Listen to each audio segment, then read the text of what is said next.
Muchas gracias a los dos y a todos ustedes por estar acá esta noche. La presentación fue completa, pero no del todo. Y yo recibí ahora un premio muy importante en Italia. Bueno, no lo recibí, me lo dieron, pero no lo recibí. Siempre en mi vida es así, ¿no? Como una paradoja incesante, porque me dieron ese premio que me dio mucha alegría, porque es un premio literario de mucho prestigio, se llama Grinzank Award.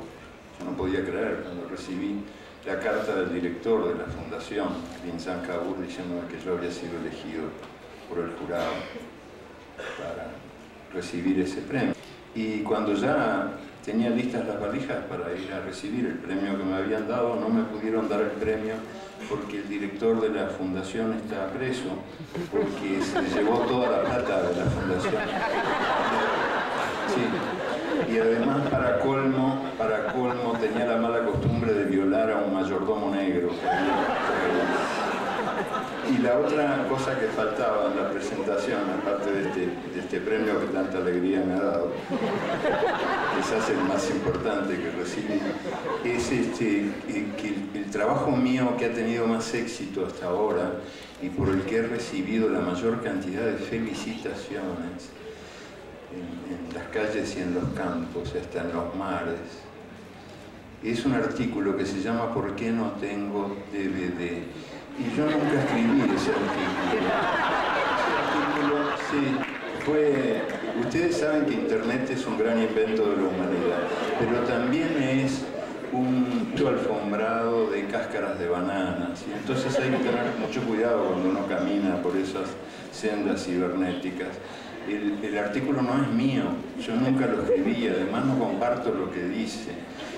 Pero nunca fui tan felicitado. Es el trabajo mío de más éxito en toda mi larga vida consagrada a la creación de palabras. De modo de que cada vez que alguien me felicita por eso que no escribí, me pregunto si debo suicidarme o seguir adelante. Entonces tengo la tentación de decir, bueno, se acabó. Pero sigo adelante por fiado nomás, ¿no? Porque crea que vale la pena, porque realmente estas dos últimas experiencias no han sido muy estimulantes. Vengo a leerles algunos relatos, algunos pasajes del último libro que he cometido, que se llama Espejos, una casi universal, y que intenta contar, es un proyecto que prueba que mi lugar no está aquí, sino en ese sitio donde uno entra y ve a un señor con la mano así, en la chaqueta y le pregunta ¿cómo se llama? Y dice Napoleón Bonaparte. Y dice, ¿quién le dijo eso? Me lo dijo Dios. Y viene otro por atrás y dice, yo jamás he dicho eso. Jamás. Yo pienso que este proyecto que yo llevé adelante es la prueba de que esa es mi casa real, el lugar donde yo debería estar, en lugar de estar como estoy, suelto por el mundo, leyendo estas cosas que esta noche les voy a leer a ustedes. Porque se trata de una historia del mundo, una historia universal, que es una cosa que solamente a los locos se les puede ocurrir hacer, y que finalmente hice después de muchos años de estar recogiendo historias que me parecían la pena. De las que escribí, que fueron unas 900, quedaron 600 en el libro. Las otras fueron sacrificadas en nombre de la música, de la melodía general de la obra. Son todos relatos muy cortitos que se han ido hilvanando y que forman un sonido común. Entonces, algunos de los relatos que me gustaban, que yo los quería, porque en cada uno hay horas y horas y días de trabajo, semanas de trabajo. Y además la relación que uno tiene con lo que hace, ¿no? Los relatos me tocaban el hombro, me tiraban de la ropa, me decían, ¿por qué me sacaste? ¿Qué? No te gusto yo, no soy lindo yo. Digo, no, claro que sí, pero no entrabas ahí. Es un problema de música, es un sonido único que se va enhebrando, bueno, pobrecito. una cosa terrible. Pero estos 600 que quedaron fueron el resultado de muchísimos años, claro. Yo fui recogiendo historias que me parecía que alguna vez sería bueno contar, que eran la historia de la otra cara de la luna, o de la otra cara de la Tierra, mejor dicho, el lado no visible del mundo, donde están los invisibles, los no escuchados, los que hicieron la historia, pero no figuran en ella, o que figuran de muy mala manera. No solo hombres, mujeres, sino también lugares donde hay muchas historias. El África, por ejemplo, el África que fue tan importante para las Américas todas, ¿no? De norte a sur, y de la que nada nos enseñan nunca, en ninguna parte. A mí, por lo menos, en la escuela, mi profesor en África fue Tarzán, que era un señor inglés que nunca había estado en África. Tarzán fue hijo de la imaginación de un funcionario ferroviario jubilado que tenía indudable talento literario, pero que nunca había estado en África, y fue el que enseñó cómo era el África a todo el planeta. Entonces este libro contiene historias del África que no son conocidas por la simple razón de que el África es como un continente secreto. Lo mismo vale para muchas de las cosas sobre China, la India. Nos han contado una historia reducida virtualmente, nada más que a Europa y en los últimos tiempos al gran vecino del norte, pero poco más sabemos y casi nada sabemos de nosotros mismos. Y entonces el libro lo que propuso es rescatar las voces no escuchadas. Mis buenos amigos de la teología de la liberación dicen a veces somos la voz de los que no tienen voz, pero no es una formulación muy afortunada, porque todos tenemos voz, todos tenemos algo que decir a los demás que vale la pena ser escuchado y quizás celebrado, o por lo menos perdonado. Todos tenemos algo que decir a los demás. Y para recoger esas voces no escuchadas, pero que vale la pena escuchar, escribí este libro. Cuando digo que se refiere también a regiones despreciadas o no conocidas, hablo de las víctimas del racismo que todavía existe en el mundo, que es también un racismo geográfico. Yo cada día, hace más de 3 años, cuando empezó la guerra de Irak, no me acuerdo, 2003, 5 años, casi 6, cada día abro el diario y leo la cifra exacta de los invasores muertos, pero nunca leo la cifra de los invadidos muertos. Y como trato de averiguarla, saber cuántos iraquíes murieron en esta operación criminal que nació de una mentira y que mintiendo sigue, nunca enterarme, porque las cifras son lo más variado que pueda uno imaginar. 200.000, medio millón, 1.800.000, nadie sabe. ¿Y por qué es eso? Porque en este mundo hay todavía vivos de primera categoría, de segunda, de tercera y de cuarta.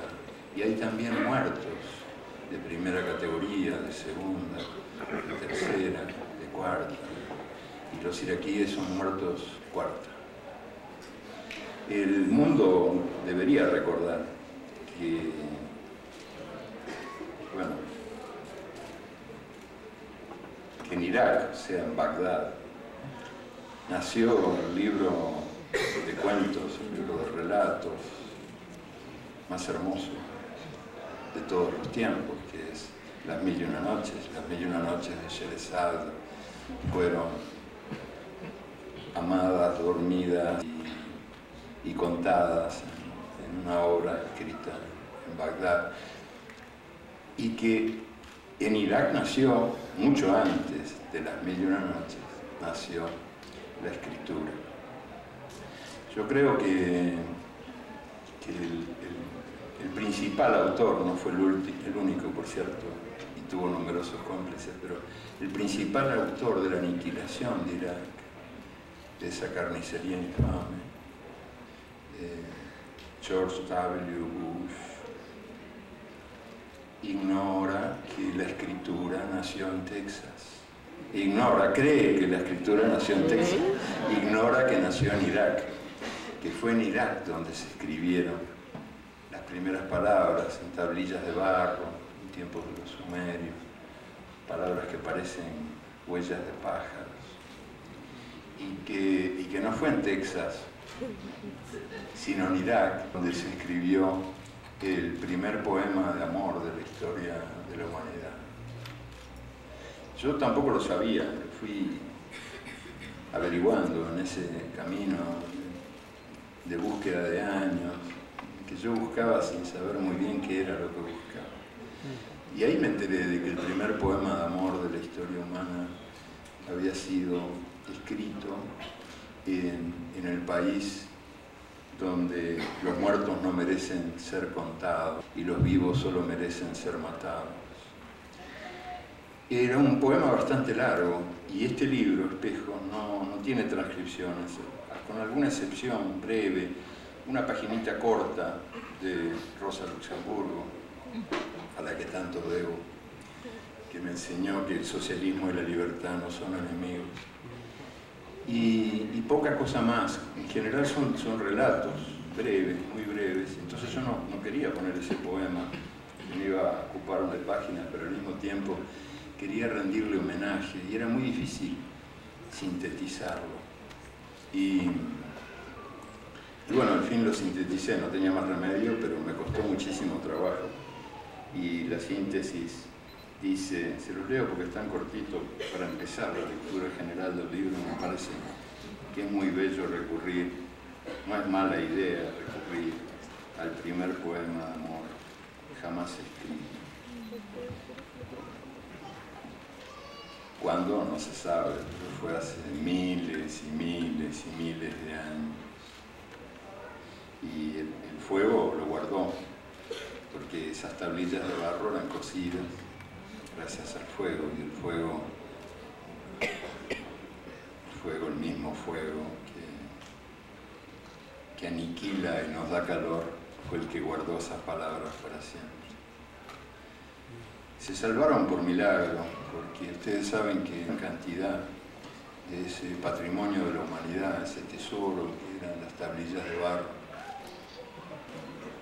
de Irak, que en aquellos antiguos tiempos no se llamaba Irak, fueron robadas o destruidas en los bombardeos, pero milagrosamente esto se salvó. Y empieza diciendo que el cantor teja en cantares esto que voy a contarte. Y fue en lengua sumeria que él contó el encuentro de una diosa y un pastor. La diosa se llamaba Inanna y el pastor Dumuzi. Inanna, la diosa, amó esa noche como si fuera mortal, y Dumuzi, el pastor, fue inmortal mientras duró esa noche. Y no solo los países, geografías, claro, también las personas, la gente. Hay un texto que voy a leer ahora que resume bien la intención de este libro por mí cometido, que se llama El héroe. ¿Cómo hubiera sido la guerra de Troya contada desde el punto de vista de un soldado anónimo? Un griego de a pie, ignorado por los dioses y deseado no más que por los buitres que sobrevuelan las batallas. Un campesino metido a guerrero, por nadie esculpido. Un hombre cualquiera, obligado a matar y sin el menor interés de morir por los ojos de Helena. ¿Habría presentido ese soldado lo que Eurípides confirmó después? Que Helena nunca estuvo en Troya, que solo su sombra estuvo allí, que 10 años de matanzas ocurrieron por una túnica vacía, Y si ese soldado sobrevivió, ¿qué recordó? ¿Quién sabe? Quizás el olor del dolor, y simplemente eso. 3000 años después de la caída de Troya, los corresponsales de guerra Robert Fisk y Fran Sevilla nos cuentan que las guerras huelen.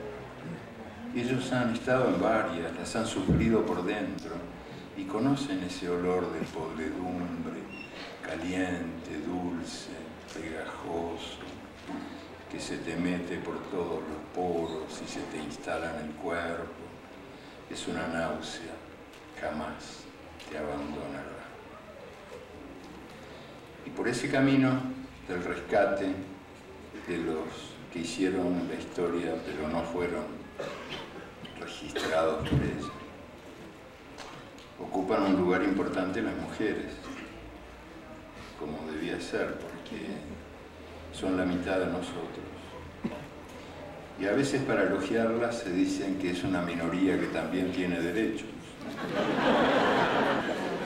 Ese es uno de los elogios que les dedican, pobre, pero otro también es que detrás de todo gran hombre hay una mujer, como reduciéndolas a la triste condición de respaldo de silla.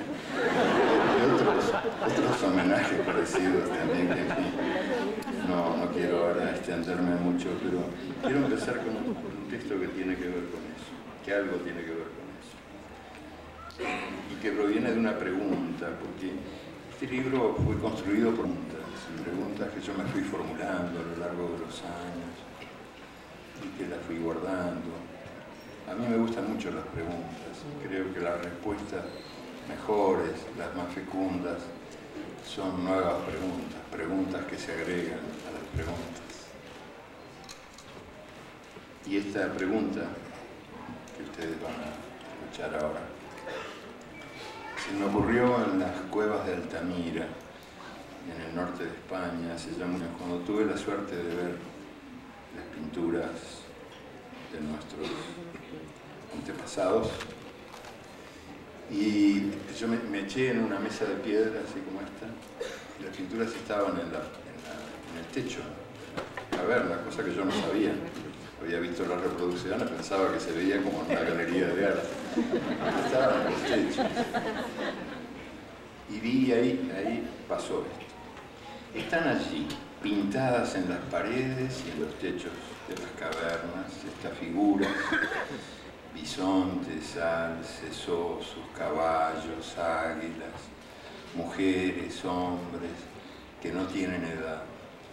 Han nacido hace miles y miles de años, pero nacen de nuevo cada vez que alguien las mira. ¿Cómo pudieron ellos, nuestros remotos abuelos, pintar de tan delicada manera? ¿Cómo pudieron ellos, esos brutos que a mano limpia peleaban contra las bestias, crear figuras tan llenas de gracia? ¿Cómo pudieron ellos dibujar esas líneas volanderas que escapan de la roca y se van al aire? ¿Cómo pudieron ellos? ¿O eran ellas? ¿O eran ellas?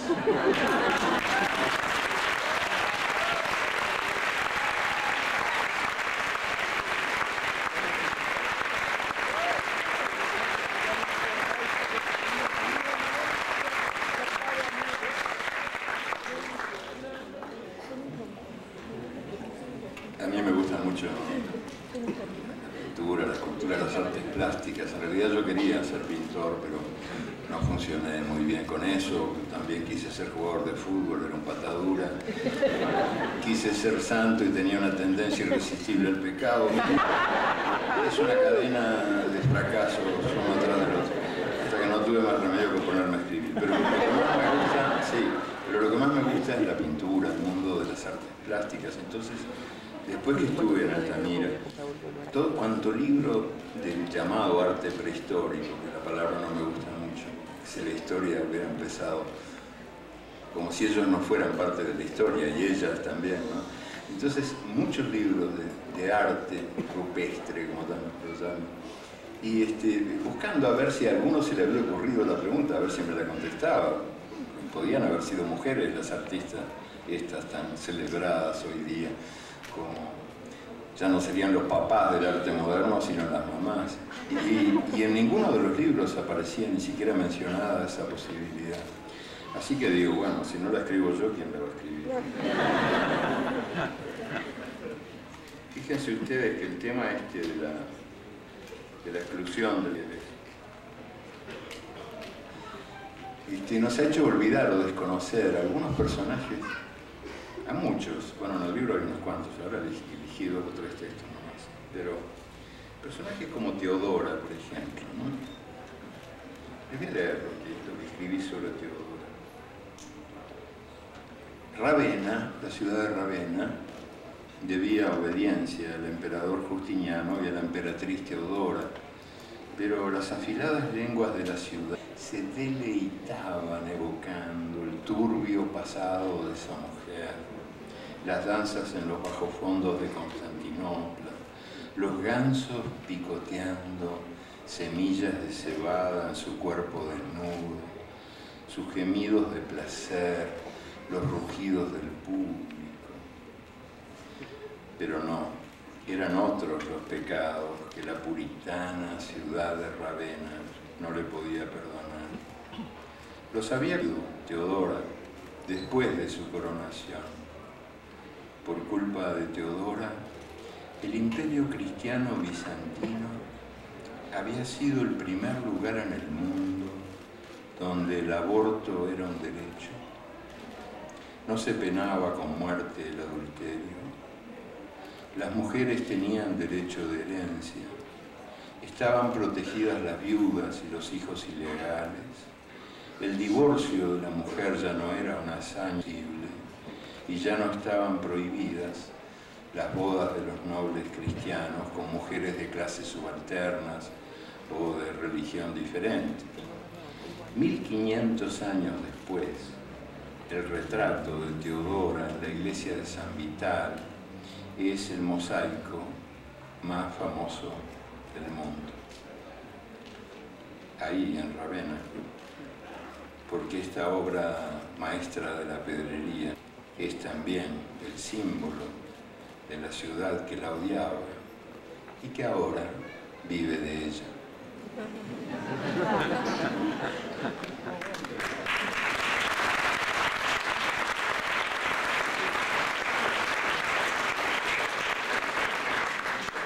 Estamos acostumbrados a vincular la opresión de la mujer con el mundo religioso y con bastante razón. Durante 7 siglos la Iglesia Católica que las mujeres cantaran en los templos, porque las voces de las hijas de Eva ensuciaban la pureza del aire. Y también es verdad que no en todo el mundo musulmán, ni mucho menos, pero en buena parte del mundo musulmán, las mujeres aún hoy en día son tratadas como si no fueran gente, como si no fueran personas. Pero este no es un triste privilegio de las religiones. La más laica de las revoluciones en su época, por supuesto, la primera gran revolución laica de la historia, la Revolución Francesa, no se lució por tratarlas demasiado bien. Fíjense lo que voy a leer.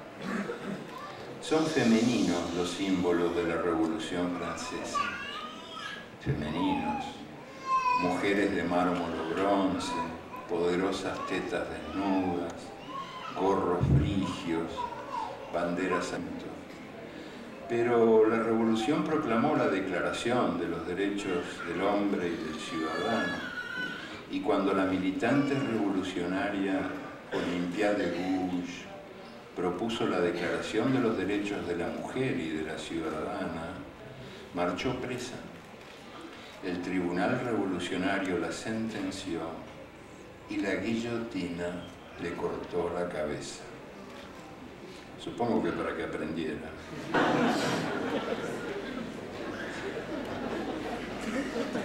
Al pie del cadalso, Olimpia preguntó: si las mujeres estamos capacitadas para subir a la guillotina, ¿por qué no podemos subir a las tribunas públicas? No podían hablar, no podían votar.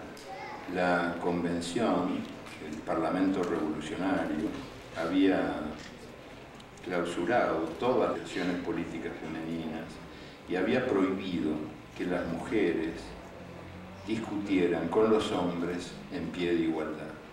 Las compañeras de lucha de Olympia de Gouges fueron encerradas en el manicomio y poco después de su ejecución, de la ejecución de Olympia de Gouges, fue el turno de Manon Rolland. Manon era la esposa del ministro del Interior, pero ni eso la salvó. La condenaron, textual, por su antinatural tendencia a la actividad política. Ella había traicionado su naturaleza femenina, hecha para cuidar el hogar y parir hijos valientes, y había cometido la mortal insolencia de meter la nariz en los masculinos asuntos de Estado. Así que la guillotina volvió a caer.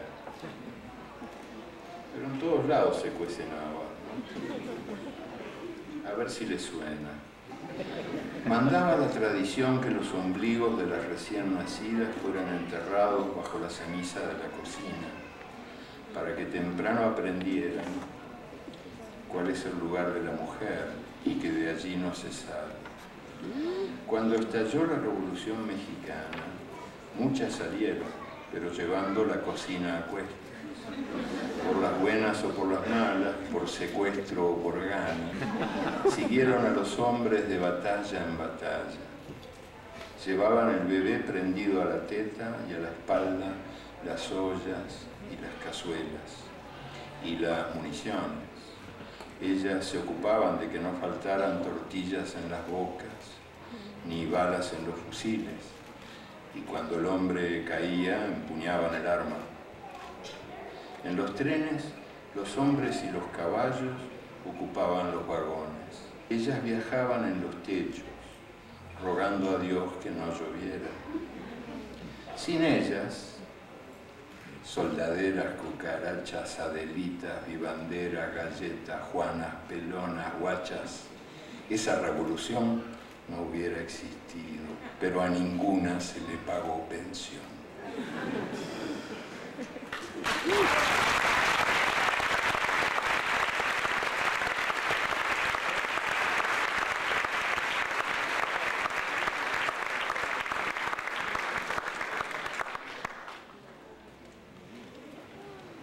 Yo no sé cómo serán los amigos de ustedes, no sé, ¿no? Cada uno de ustedes, pero los míos tienen muy mala leche. Entonces, como yo he insistido mucho en estos temas, me dicen, el sistema, en su infinita perversidad, te regaló a Condoleezza Rice para que aprendas, negra y mujer. Así te dejas de joder con ese asunto. Y lo que ocurre es que yo no creo que los negros sean mejores que los blancos, ni que las mujeres sean mejores que los hombres. Yo creo que todos, que la especie humana, la condición humana, ¿no? Es mitad y mitad, todos somos. Mitad mierda y mitad maravilla, todos. El problema es que tenemos que tener la oportunidad, igualdad de oportunidades, para mostrar nuestra peor mitad o nuestra mitad mejor, o lo que salga. Pero tenemos que tener igualdad de oportunidades, y la verdad es que a lo largo de miles y miles de años los machos hemos mandado en el mundo, y ahí está el mundo que los machos hemos hecho. En fin, hay un poeta,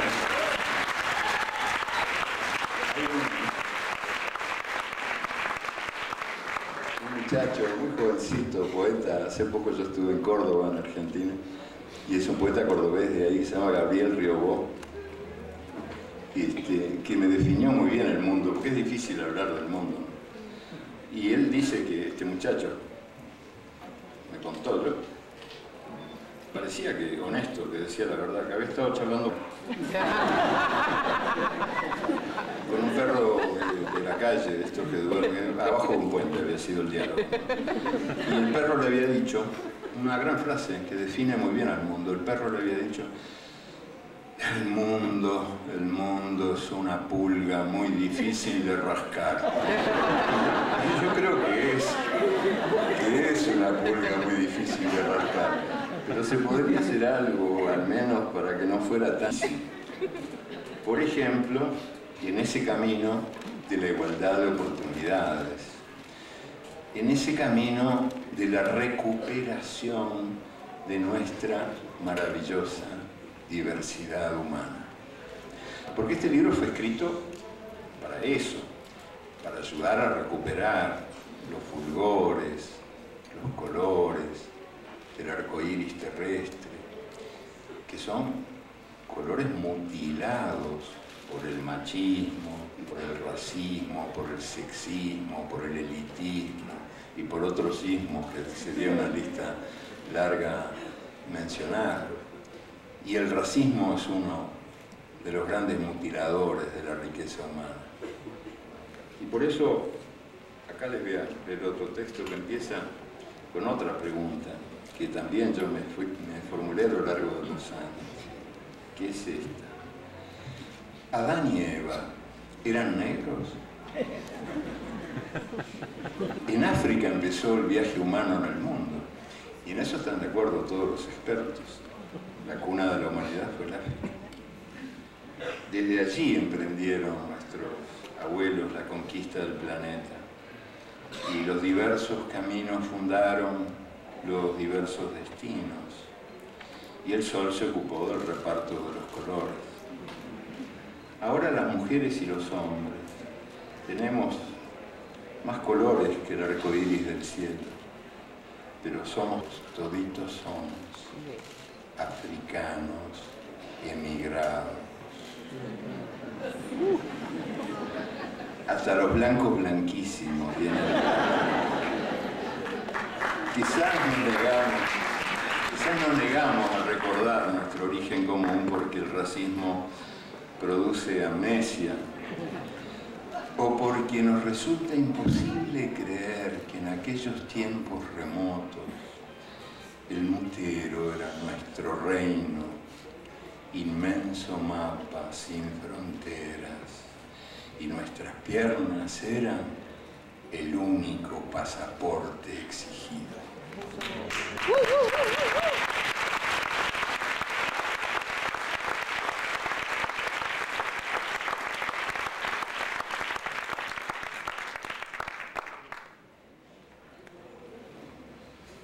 Bueno, no les voy a leer más que también, como en el caso de las mujeres, unos poquitos textos reveladores, pero hay muchos más.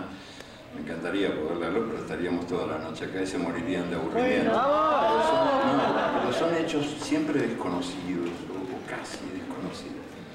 Por ejemplo, yo tengo, este no lo voy a leer porque es un poco larguito, pero les voy a contar muy resumido. Yo tengo tantos amigos críticos de cine y cineastas y cinéfilos enloquecidos. Y a mí mismo me gusta mucho el cine. Y siempre hablar con admiración, embobada admiración, del primer largometraje importante de la historia del cine, The Birth of a Nation, El nacimiento de una nación, de Griffith. Y bueno, yo supuse que esa admiración era nada, correcta, merecida, hasta que lo vi. Y resulta que este film, esta película, es una elegía al Ku Klux Klan. Es un largo himno de alabanza al Ku Klux Klan. Los héroes de la película son los encapuchados del Ku Klux Klan linchando negros. Se los digo muy resumido, en el libro está más desarrollado, pero otra cosa que me pareció interesante descubrir, y que ni mis amigos gringos saben, es que los textos esos de alabanza al Ku Klux Klan, era la época del cine mudo, no había palabras, pero sí había cartelitos. El autor de los cartelitos era el entonces presidente de los Estados Unidos y ídolo de la humanidad por ser un un hombre tan amante de la libertad. Woodrow Wilson. Woodrow Wilson había escrito esos textos canallescos. Y resulta que mis amigos los críticos de cine siguen jodiendo con las virtudes técnicas de la película. Como si en el arte la forma y el fondo pudieran ser divorciados. No, la forma y el fondo no están divorciados, ni en el arte ni en ninguna otra parte. Ni siquiera nosotros, las personitas. Cada cual tiene más o menos la forma que merece. Este es otro episodio que también es un poquito larguito, pero como este completamente desconocido, se lo voy a leer porque creo que vale la pena. Y se refiere al origen de la concentración, a la fundación de los campos de concentración. Cuando Namibia conquistó la independencia en 1990, fíjense, recién en 1990, hace un ratito, se siguió llamando Göring la principal avenida de su capital. No por Hermann Göring, el célebre jefe nazi, sino en homenaje a su papá, Heinrich Göring, que fue uno de los autores del primer genocidio del siglo XX. Aquel Göring, representante del imperio alemán en ese país africano, había tenido la bondad de confirmar en 1904 la orden de exterminio dictada por el general Lothar von Trotha. Es el papá de la famosa directora de cine, lo que demuestra que la especie mejora. Los hereros, negros pastores, se habían alzado en rebelión. El poder colonial los expulsó a todos y advirtió que mataría a los hereros que encontrara en Namibia, hombres, mujeres o niños armados o desarmados. De cada 4 nativos hereros, murieron 3. Los abatieron los cañones o los soles del desierto a donde fueron arrojados. Los sobrevivientes de la carnicería fueron a parar a los campos de concentración que Göring programó. Entonces el canciller von Bock pronunció por primera vez la palabra campo de concentración en lengua alemana. Como es tan larga no me animo a leerla. Concentrationslager o algo así.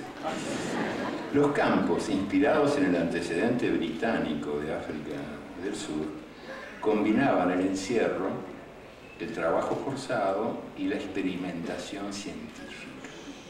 Los prisioneros que extenuaban la vida en las minas de oro y diamantes eran también los humanos para la investigación de las razas inferiores. En esos laboratorios trabajaban Theodor Mollison y Eugen Fischer, que fueron maestros de Joseph Mengele. Mengele pudo desarrollar sus enseñanzas a partir de 1933. Ese año, Göring, hijo, fundó los primeros campos de concentración en Alemania, siguiendo el modelo que su papá había ensayado en África. A mí me parece que, aunque no coincido con muchas de las cosas que está diciendo o haciendo el presidente Obama, me parece que es un paso adelante, un muy importante paso adelante en el camino de la lucha contra la discriminación racial en el mundo y especialmente en Estados Unidos. La elección de un presidente negro o seminegro. Y eso, dicho sea, al margen de lo que yo puedo opinar, de lo que Obama opina, también de nosotros, cuando dice que we must recover our leadership in Latin America, que tenemos que recuperar nuestro liderazgo en América Latina. Por favor, no se moleste. Por favor, no.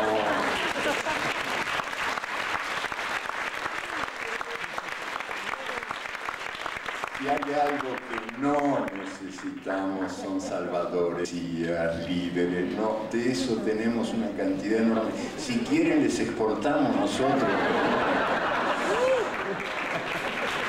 Y de paso conseguimos unas divisas que mal no nos vienen. Pero digo que es un paso adelante muy importante en el camino de la lucha porfiada, larga, difícil, contra la discriminación racial. Y voy a citar otro hecho, muchos que el libro cuenta, que es más reciente que estos otros dos, que de la fundación de los campos de concentración, o ese otro que les mencioné de la película más famosa, la más taquillera de toda la historia del cine mudo en Hollywood, el mayor éxito. Y es un episodio también poco conocido. Vamos a empezar por el principio. Era de cordero la sangre de las transfusiones, y corría el rumor de que esa sangre hacía crecer lana en el cuerpo. Sí. Ahora parece cómico, pero era verdad que la prohibieron. En 1670 Europa prohibió las experiencias, o sea, porque no quería que cada ser humano se convirtiera en un producto textil. Si le salía lana después de recibir una transfusión, es comprensible que la prohibieran. Pero mucho tiempo después, hacia 1940, las investigaciones de Charles Drew aportaron técnicas nuevas para el procesamiento y almacenamiento del plasma.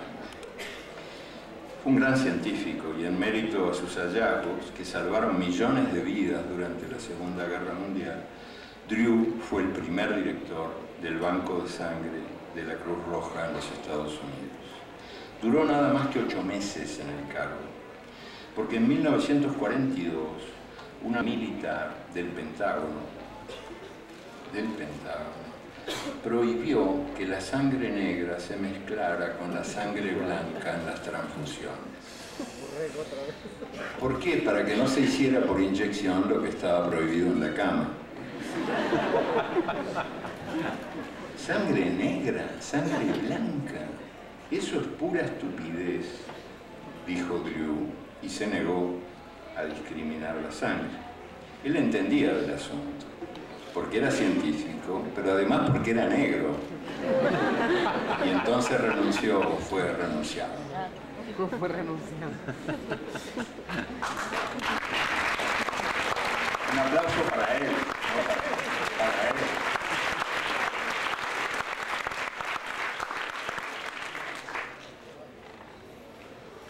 Bueno, ahora, volviendo a otros invisibles, algo hay muchísimo en el libro, también en la trilogía Memoria del Fuego y en muchos libros míos, pero algo hay que leer, hay que decir, hay que leer sobre los indígenas de las Américas.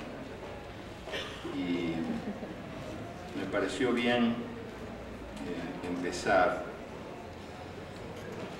con una pregunta también, que fue una pregunta, yo soy muy preguntón, como ustedes ven, y este libro es hijo de mis preguntas. Y ser tan preguntón me hago a veces un poquito caro, pero bueno, no voy a venir a ser acá un lloradero de mis desventuras, pero esto de ser preguntón, de ser curioso, a veces se paga, digo, no siempre. Y la primera vez que me fue mal con el asunto de ser preguntón fue en la escuela cuando era chico. ¿Por qué? Porque la maestra nos dijo que el conquistador español Vasco Núñez de Balboa había sido el primer hombre que había visto los dos océanos. Había visto desde una cumbre de Panamá los dos mares. Y yo levanté el brazo, tendría 8 años. Señorita, señorita. ¿Qué nene? Ya me conocía. ¿Qué nene? Y no, Balboa fue el primer hombre que vio los dos mares. Sí, nene. Los indios eran ciegos. ¡Fuera! ¡Fuera!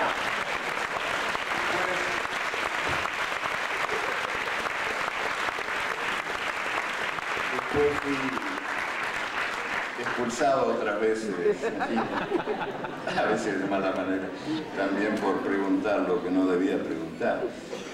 Y entonces, bueno, ahora hay un texto que habla de eso, que también pregunta a quiénes pusieron sus primeros nombres al maíz y a la papa y al tomate y al chocolate y a las montañas y a los ríos de América, ¿no? Hernán Cortés, Francisco Pizarro. Los que allí vivían eran mudos. Además de ciegos, era mudo. Lo escucharon los peregrinos del Mayflower. Dios decía que América era la tierra prometida. Pero los que allí vivían eran sordos. Después los nietos de aquellos peregrinos del Mayflower, aquellos peregrinos del norte, se apoderaron del nombre y de todo lo demás. Ahora americanos son... Y otra pregunta, los que vivimos en las otras Américas, ¿qué somos? ¿Qué somos? ¿Noruegos? ¿Qué somos?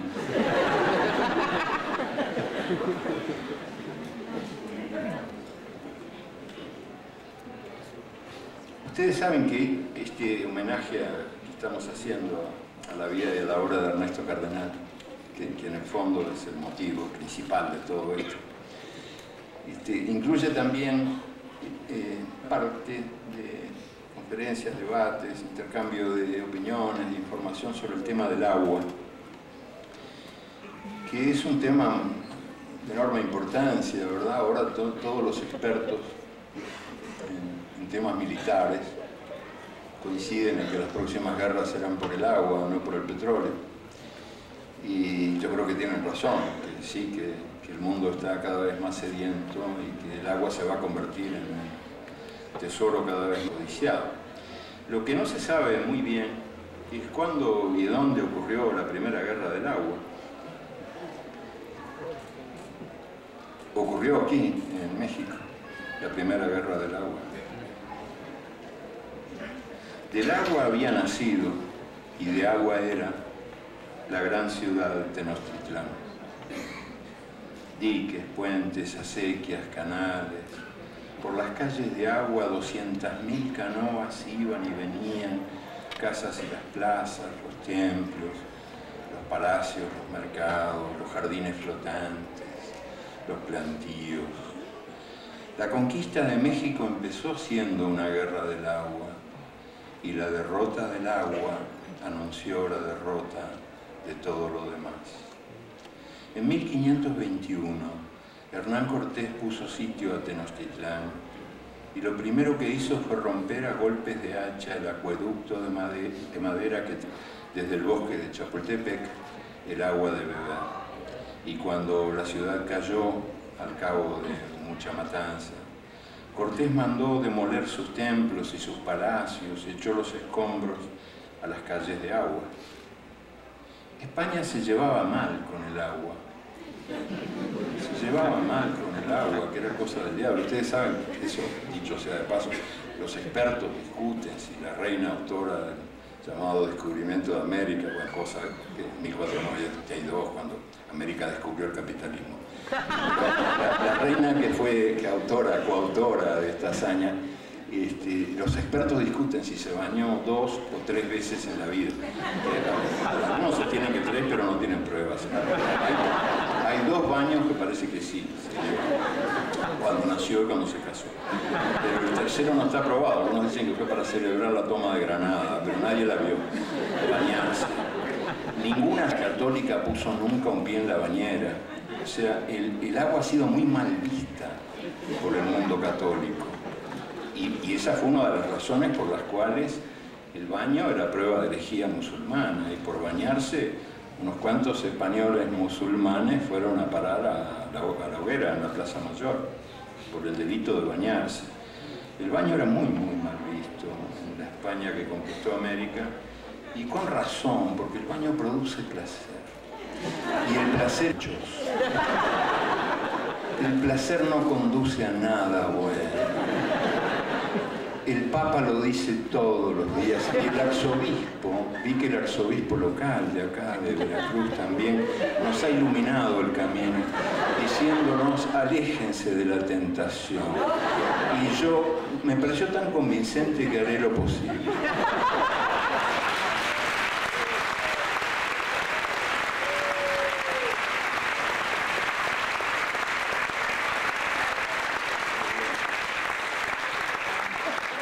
Con esto de Hernán Cortés.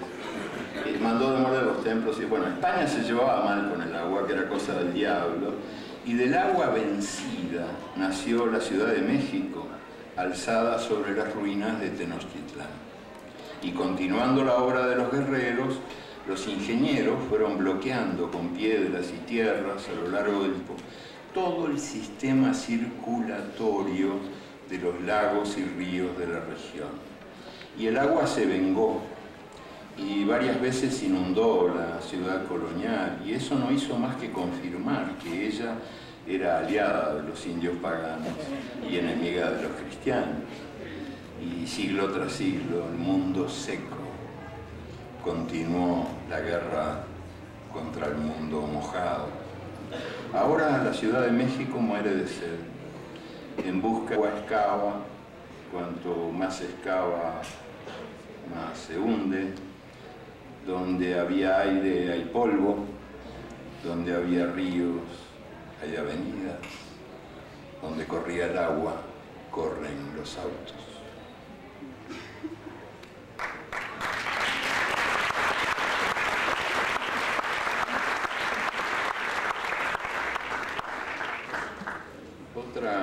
Otro texto, no, me marco mal las cosas. A ver, había otra cosa acá. Ah, sí. Sí.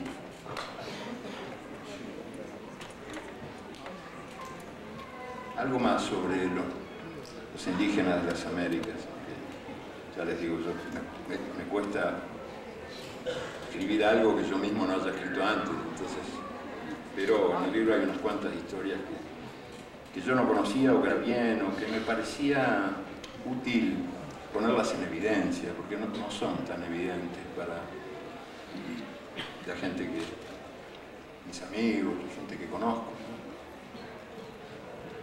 No son tan evidentes porque los medios de comunicación no se ocupan de hacerlos evidentes y porque los medios de educación tampoco colaboran demasiado. Miles de muertos sin sepultura deambulan por la pampa argentina. Son los desaparecidos de la última dictadura militar.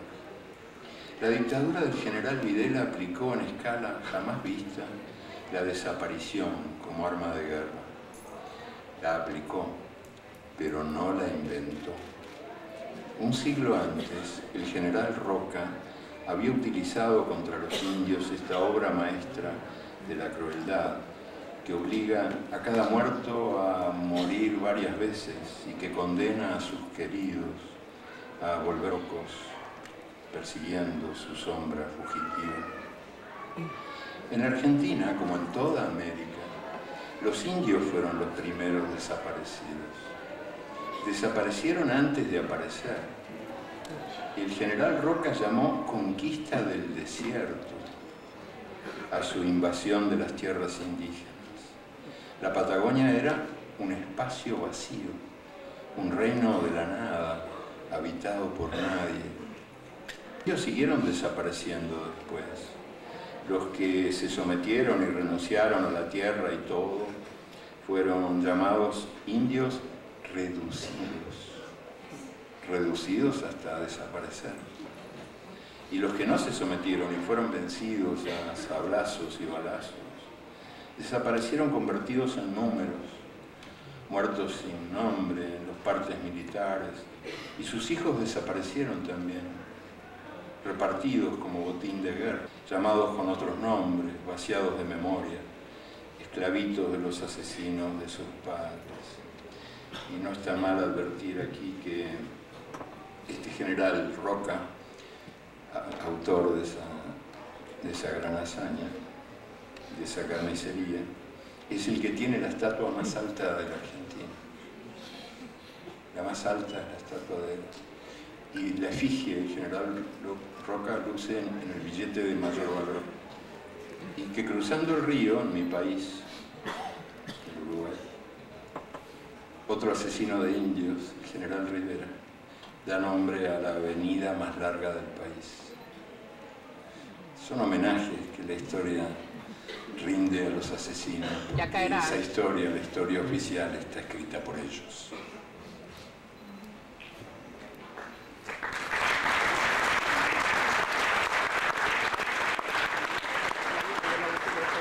Como el libro diversidad, yo les decía, colores múltiples, de ese arcoíris que no vemos, el arcoíris terrestre. También se ocupa en varias historias de la diversidad sexual y de lo difícil que fue reconocerla como una opción sexual y no negarla como crimen o enfermedad. Un comentario al margen. Yo confieso públicamente que durante mucho tiempo he tenido muchos prejuicios contra las computadoras. Siempre tuve la sospecha de que las computadoras bebían de noche cuando nadie las veía y que por eso hacían después cosas incomprensibles. Esa sospecha de algún modo la tengo todavía, pero ya dejé de lado esa actitud mía prehistórica y picapiedras y he adoptado la computadora. Sigo escribiendo a mano, pero mis textos los escribo a mano siempre. Pero después de varias escrituras y reescrituras en el papel, a mano, después de eso utilizo la computadora, que es un instrumento muy útil. Y ahora es prácticamente universal, ¿no? ¿Quién no utiliza la computadora de los que están hoy aquí, por ejemplo, en esta sala?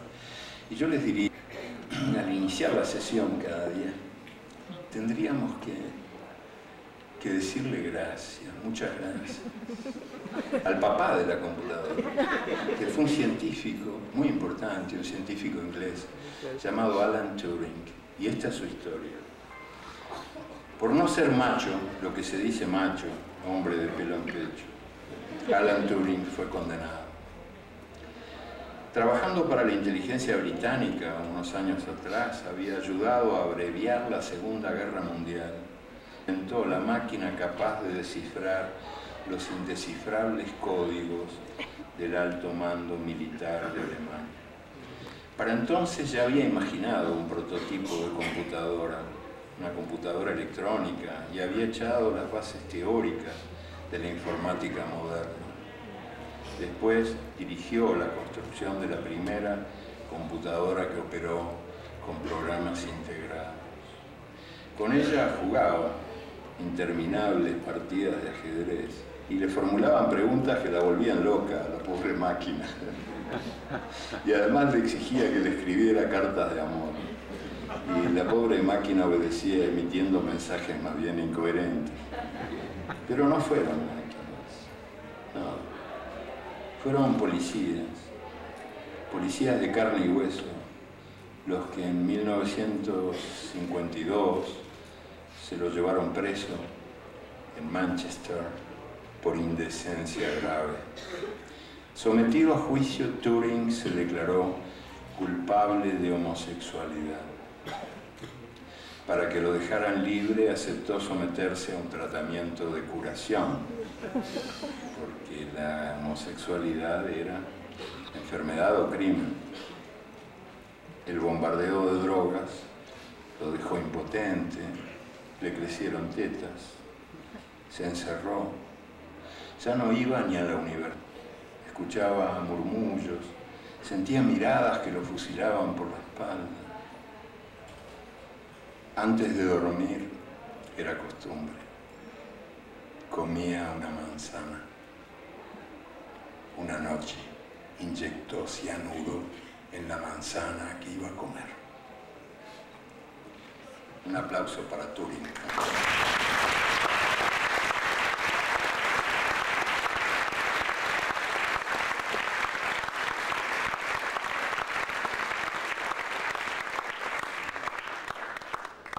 El amor que pasa, la vida que pesa, la muerte que pisa. Hay dolores inevitables y así es nomás y ni modo. Pero las autoridades planetarias agregan dolor al dolor y encima nos cobran ese favor que nos hacen. En dinero contonante pagamos cada día el impuesto al valor agregado y en desdicha constante y sonante pagamos cada día el impuesto al dolor agregado. El dolor agregado se disfraza de fatalidad del destino, como si fueran la misma cosa, la angustia que nace de la fugacidad de la vida y la angustia que nace de la fugacidad del empleo.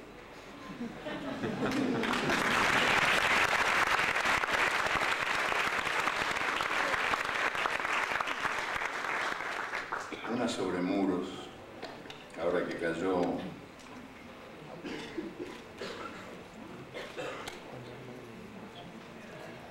la calle del muro, este muro de Wall Street es la calle del muro, ¿no? Y el muro ese se cayó, bueno. Ahí están tratando de levantarlo, pero que se cayó, se cayó. Y entonces me gustaría leer algo sobre muros, ¿no? El muro de Berlín, porque el muro de Berlín, ay Dios mío, acompañó mi infancia y parte de mi juventud. Era la noticia de cada día. De la mañana a la noche leíamos, veíamos, escuchábamos el muro de la vergüenza, el muro de la infamia, la cortina de hierro. Y por fin ese muro que merecía caer, cayó. Pero otros muros brotaron y siguen brotando en el mundo. Aunque son mucho más grandes que el de Berlín, de ellos se habla poco o nada. Poco se habla del muro que los Estados Unidos están alzando aquí en la frontera mexicana. Y poco se habla de las alambradas de Ceuta y Melilla. Casi nada se habla del muro de Cisjordania, que perpetúa la ocupación israelí de tierras palestinas y será 15 veces más largo que el muro de Berlín. Y nada, nadita habla del muro de Marruecos, que perpetúa el robo de la patria saharaui por el reino marroquí y mide 60 veces más que el muro de Berlín. ¿Por qué será, digo yo? ¿Por qué será que hay muros tan altisonantes y muros tan mudos?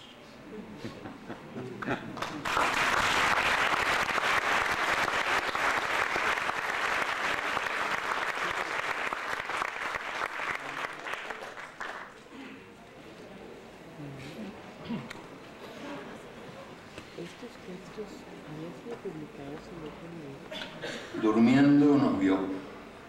Elena soñó que hacíamos fila en algún aeropuerto. Una larga fila. Cada pasajero llevaba bajo el brazo la almohada donde había dormido la noche anterior. Las almohadas iban pasando a través de una máquina que leía los sueños. Era una máquina detectora de sueños peligrosos para el orden público. El siglo XX, que nació anunciando paz y justicia, murió bañado en sangre y dejó un mundo mucho más injusto del que había encontrado. El siglo XXI, que también nació anunciando paz y justicia, está así pasos del siglo anterior. Allá en mi infancia yo estaba convencido de que a la luna iba a parar todo lo que en la tierra se perdía. Todo, una camisa, un peine, una llave, una botella, todo iba a parar a la luna. Todo lo que en la tierra se perdía. Sin embargo, los astronautas no han encontrado sueños peligrosos, ni traicionadas, ni esperanzas rotas. Si no están en la luna, ¿dónde están? ¿Será que en la tierra no se perdieron? ¿Será que en la tierra se escondieron? ¿Será que en la tierra están esperándonos a nosotros, los humanitos? Darwin nos informó que somos primos de los monos, no de los ángeles. Después supimos que veníamos de la selva africana y que ninguna cigüeña nos había traído desde París. Y no hace mucho nos enteramos de que nuestros genes son casi igualitos a los genes de los ratones. Ya no sabemos si somos obras maestras del diablo, o de Dios, o chistes malos de uno o del otro. Nosotros, los humanitos, los exterminadores, los cazadores del prójimo, los creadores de la bomba atómica, la bomba de hidrógeno y la bomba de neutrones, que es la más saludable de todas, porque liquida a las personas pero deja intactas las cosas. Los únicos animales que inventan máquinas, los únicos que viven al servicio de las máquinas que inventan, los únicos que devoran su casa, los únicos que envenenan el agua que les da de beber, que les da de comer, los únicos capaces de alquilarse o de venderse y de alquilar o de vender a sus semejantes, los únicos que matan por placer, los únicos que torturan, los únicos que violan y también los únicos que ríen, los únicos que sueñan despiertos, los que hacen seda de la gusana, los que convierten la basura en hermosura, los que descubren colores que el arcoíris no conoce, los que dan nuevas músicas a las voces del mundo y crean palabras para que no sean mudas la realidad ni su memoria.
Bueno, creo que no hay palabras para poder festejar lo que hoy hemos tenido aquí. El maestro Galeano permite, a pesar de que se extiende esta lectura, que haya algún intercambio de preguntas, un diálogo con ustedes. Vamos a dar preguntas, tiempo para preguntas, unos 15 o 20 minutos. Los micrófonos hacia ustedes, porque están obstruidos los pasillos, entonces tendría que hacerse de viva voz de manera muy clara y fuerte y preguntas muy breves para que estas puedan entenderse, y posteriormente habrá firma de libros.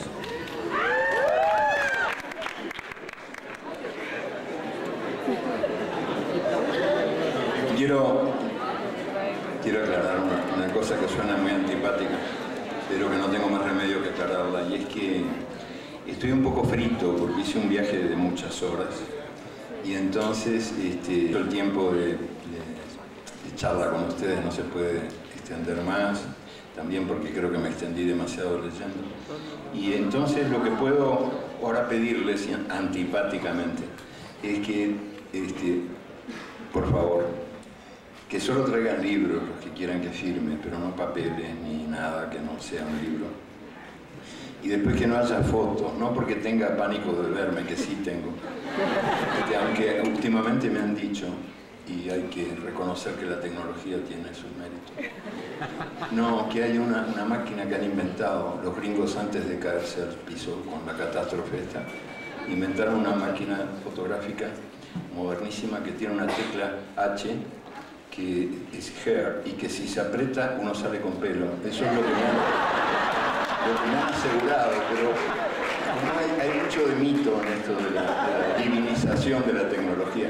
No sé si será verdad que eso va a resolver mi problema más grave, ¿no? Quizás no, pero no es por eso que les pido que me saquen fotos, sino que demora mucho con lo de las fotos, y si cada uno trae un papel o algo para firmar, yo no voy a terminar más, y la verdad es que me gustaría salir vivo de acá, no sé por qué. Me encantaría. Entonces por eso les pido.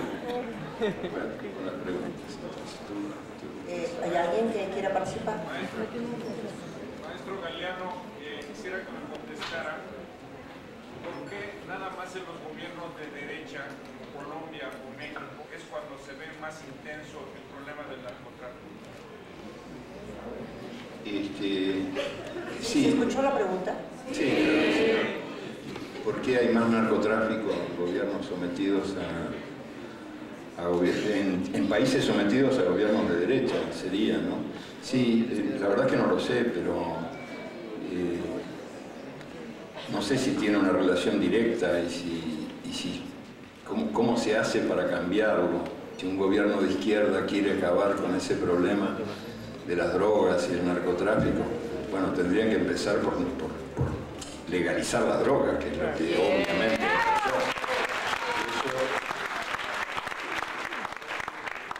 eso se hace porque, claro, los gobiernos de derecha que en el mundo mandan, prohíben acabar con este estupendo negocio, el mejor negocio de los bancos, de los grandes bancos del mundo, ¿no? Que es los narcodólares, los capitales sucios, y porque además el tráfico de drogas y la producción de drogas es el pretexto más conveniente para invadir países o para someterlos a controles militares imperiales, a veces casi secretos, pero que son reales, como en el caso de Colombia, ¿no? Que con el pretexto de la lucha contra la droga hay una ocupación militar y en parte también empieza a ser gravemente el caso pero es verdad lo de que son regímenes en general de derecha, gobiernos de derecha, los que hacen posible que esto prospere hasta convertir los estados en narcoestados y los países en narcopaíses. Pero el caso más clamoroso de todos, y que jamás se menciona, es el de Afganistán. Si ustedes... Yo como ahora me reconcilié con las computadoras, consulto algunas cosas en internet y hay organismos de naciones especializados en el tema de las drogas. Entonces es interesante recurrir ahí a los datos oficiales sobre la producción de heroína en el mundo. El 90% de la heroína que el mundo consume se produce en Afganistán. Y Afganistán es un país ocupado por los Estados Unidos, como todo el mundo sabe. O sea, que el negocio es un ciclo perfecto. La víbora se muerde la cola porque los Estados Unidos lo consumen y lo producen. ¿Qué les falta? Además de cobrarlo. Entonces han invadido Afganistán en nombre de la democracia. Que se sepa que democracia allí, en fin, mucho no he visto. Lo único que me pareció digno de cierto aplauso es el vestuario del capo de ahí, ¿cómo se llama? Karzai, tiene una ropa bellísima, que me muero de envidia. Ya quisiera yo tener una camisa azul como este desgraciado, yo me muero de envidia y me consuelo diciendo, bueno, pero él también es calvo al fin y al cabo. Al fin y al cabo compartimos la misma desdicha, pero este hombre, que es un alcahuete del poder imperial dominante, por supuesto que no ha movido un dedo para acabar con la fuente principal de riqueza de Afganistán, que es la producción de heroína, y también de opio y morfina. Las morfinas son subproductos del opio y también, ¿no? Y así sigue. Afganistán está continuando una larga tradición que antes se daba en otros países y en otros imperios, porque no viene mal recordar, de paso, que China había prohibido el opio y que Inglaterra impuso el opio a cañonazos en nombre de la libertad de comercio. En una larga guerra, en realidad fueron dos guerras, la guerra separada por poquito tiempo, durante las cuales la libertad de comercio impuso el consumo masivo de opio en China y destruyó China. ¿Por qué? Porque la reina Victoria, que fue la autora de esa hazaña, era narcotraficante. La profesión de la reina era narcotraficante. Yo mandé una carta a la Enciclopedia Británica, sugiriendo que corrigieran la biografía, que incluyeran la profesión principal de la reina, el narcotráfico. Y ni siquiera me contestaron la carta.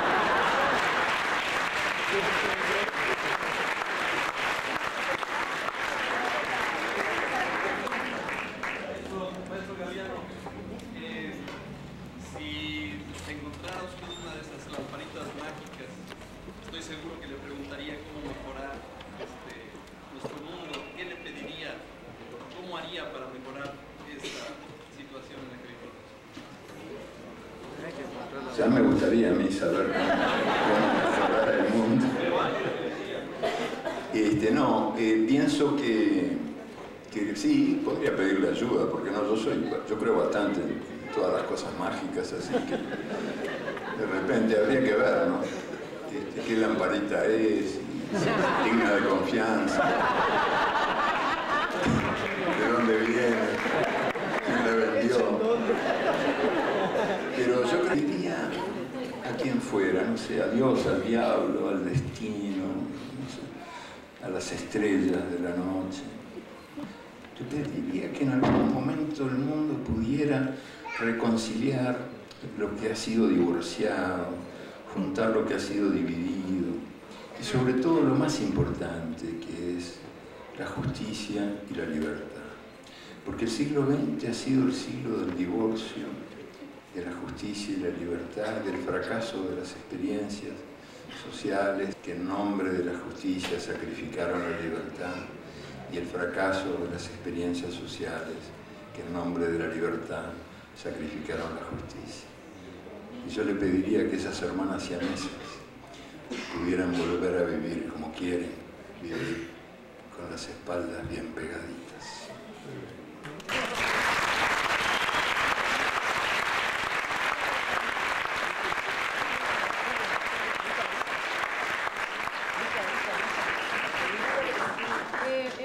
Me gustaría agradecerle por comenzar esta plática hablando de los derechos de la mujer. Es muy reconfortante ver que alguien más, no únicamente las afectadas directamente, se interesa por la causa. Bueno, ya entrando un poco a la pregunta, yo me he dado cuenta que algunas personas que tratan de hablar, por así decirlo, por las personas que no son escuchadas, o sea, son la voz de los que no son escuchados, de uno u otro modo van perdiendo el sentido, porque no es tanto lo que dicen, sino la interpretación de lo que dicen. Y a veces también la interpretación de la interpretación, y así se va perdiendo un poco de a poco el sentido. Usted en su obra, ¿cómo, no sé si pueda ahondar un poco más sobre eso, si tiene algún método, no lo sé, para pegarse realmente a lo que estas personas quizás quisieran transmitir? Sí, lo más importante, digamos, aprender de la anatomía humana, ¿no? Que por algo tenemos dos orejas y una sola boca, ¿sí? Aprender que para saber hablar hay que empezar por saber escuchar, y que escuchar es más importante que hablar. Escuchar al otro, las voces del otro. Por eso que yo decía durante la charla de que todos tenemos algo que decir a los demás. Y la verdad que esto de lo que hablamos ahora, de Internet, por ejemplo, ha abierto algunos espacios que antes estaban cerrados para que resonaran mejor las voces que sonaban en campana de palo y que estaban condenadas a la soledad.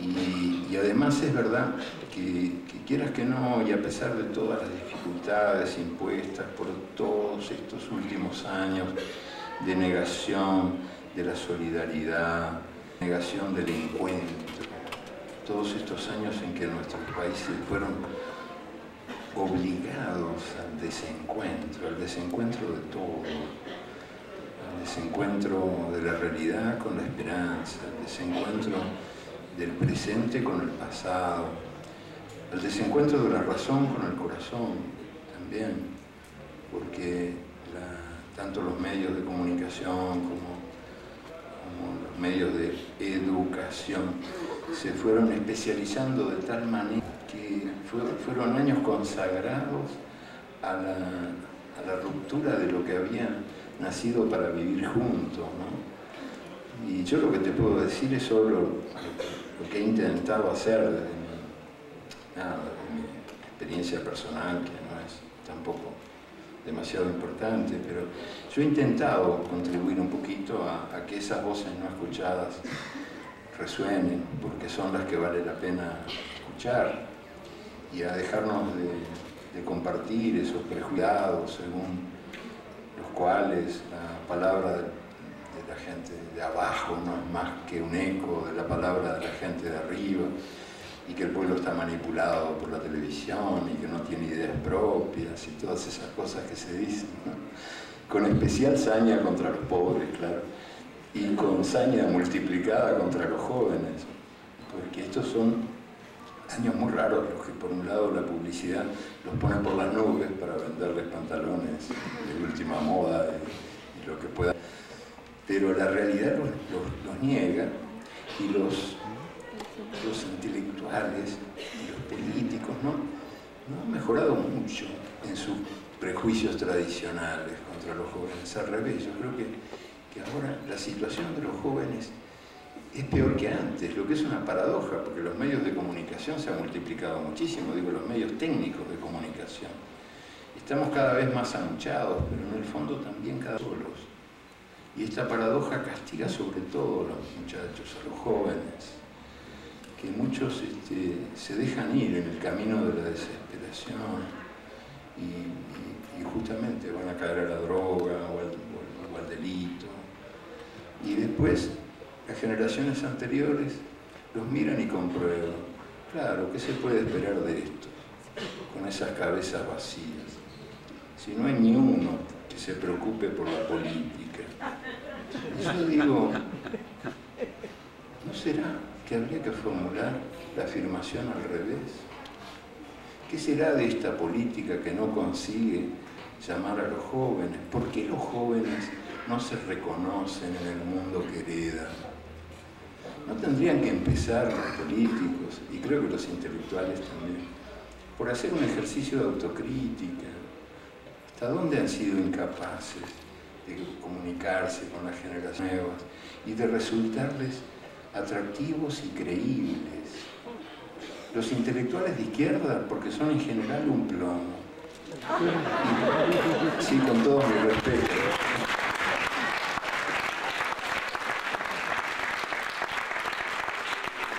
Y los políticos de izquierda, centro, derecha, porque con excesiva frecuencia desprestigian a la democracia, haciendo desde todo lo contrario de lo que prometen desde el llano, y después se quejan de que los jóvenes no les creen. Los jóvenes no les creen con toda razón porque son unos mentirosos. Entonces tendrían que empezar por dejarse de mentir antes de quejarse.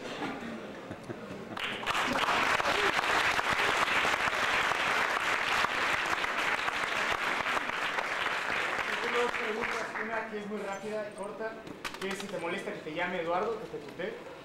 No, al revés, me molestaría que no me llamaras el señor o maestro, esas cosas terribles. No.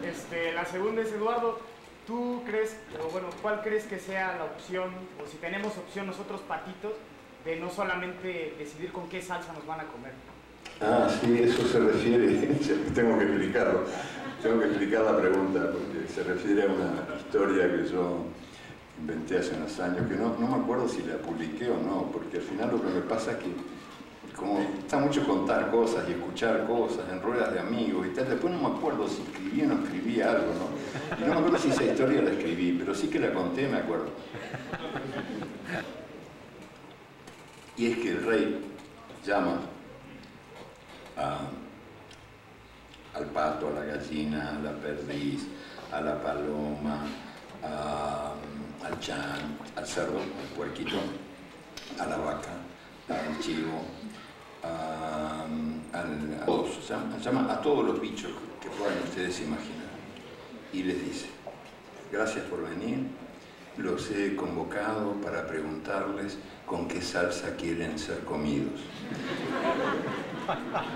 Y entonces uno de los bichos, no sé si el pato o cuál, sería el loro, el más charlatán, dice, yo no quiero ser comido de ninguna manera. Y el rey le aclaró, eso está fuera de la cuestión. Y yo pensé que es un buen retrato de lo que llaman la comunidad internacional ahora.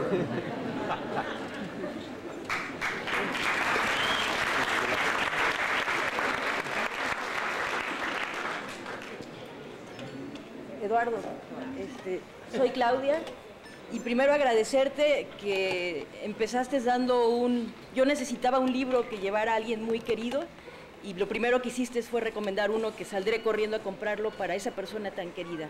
Gracias. Segundo, comentarte nada más que los jóvenes en este país tenemos dolores que no nos agregan y varios de ellos es Atenco, otro es Oaxaca, y cuando hablaste del olor de la guerra, mencionar que en diciembre, hace un año y meses, en un evento para un doctorado honoris causa a Andrés Sobrí en Chiapas, los indígenas mexicanos decían que había olor a guerra en el sureste mexicano, la cual no termina. Y finalmente, peor que las computadoras, los celulares han invadido nuestro cuerpo. Pero en este momento quiero compartir una pregunta de una amiga, de una compañera, desde Tlaxcala, que pregunta, perdí esto, perdón. Ay, perdón. Bueno, pregunta, algo así como, me enteré que estará Galeano, pregúntenle por favor, que en estos tiempos de desesperanza, ¿cómo recuperamos? Mi miocardio y mis neuronas son débiles y se dejan vencer por lo gris y lo frágil. Por favor, a Galeano. Gracias. Está bien. Bueno, primero sobre los celulares y el internet y todo eso, te diría que el problema más grave quizás de esta etapa de tránsito entre 2 siglos y 2 milenios, que es la que estamos viviendo todos nosotros, ya somos gente del siglo pasado, es duro de decirlo, pero es peor todavía, somos gente de milenio.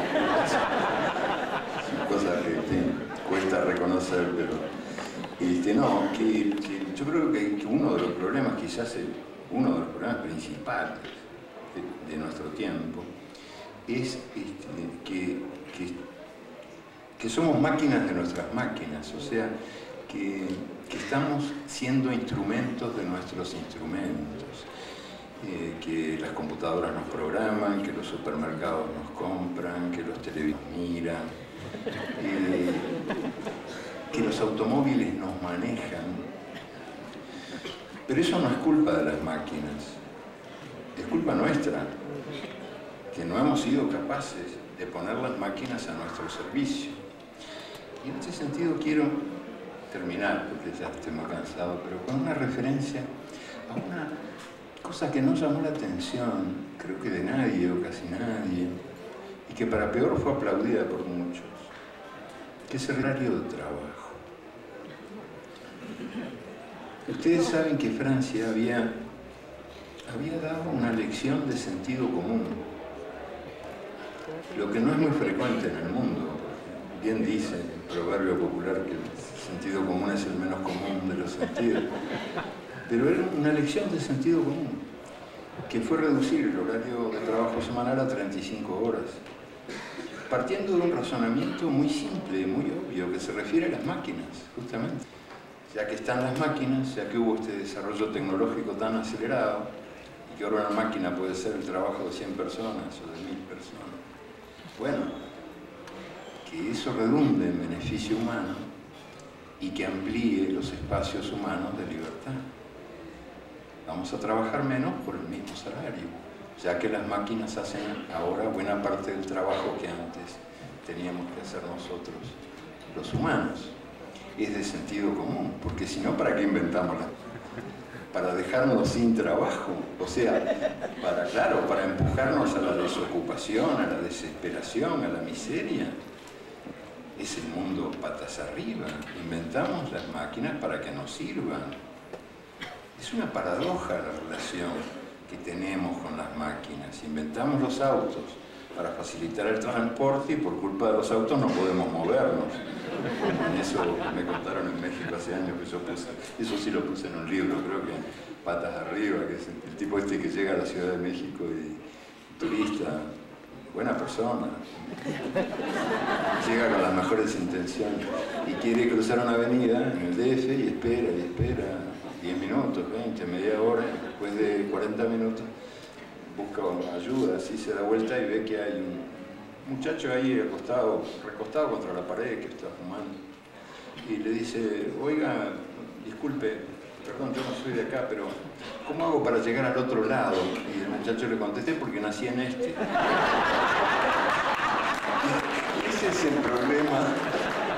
problema, creo, que solo se podría resolver si aplicáramos un poquito mejor, al menos, el sentido común. Y yo creo que la esperanza está muy ligada a eso. Que no está ligada a la esperanza, necesariamente ligada a los grandes propósitos grandilocuentes, a las grandes palabras, a veces a consejos muy sencillitos y chiquitos, como por ejemplo, bueno, vamos a empezar por recuperar el sentido común y por dejar de vivir a contramano. Vamos a dejarnos de vivir a contramano, porque recuperando el sentido común, que es también sentido comunitario, vamos a empezar a recuperar la esperanza. Yo no escribo ni quiero escribir libros de autoayuda para la izquierda.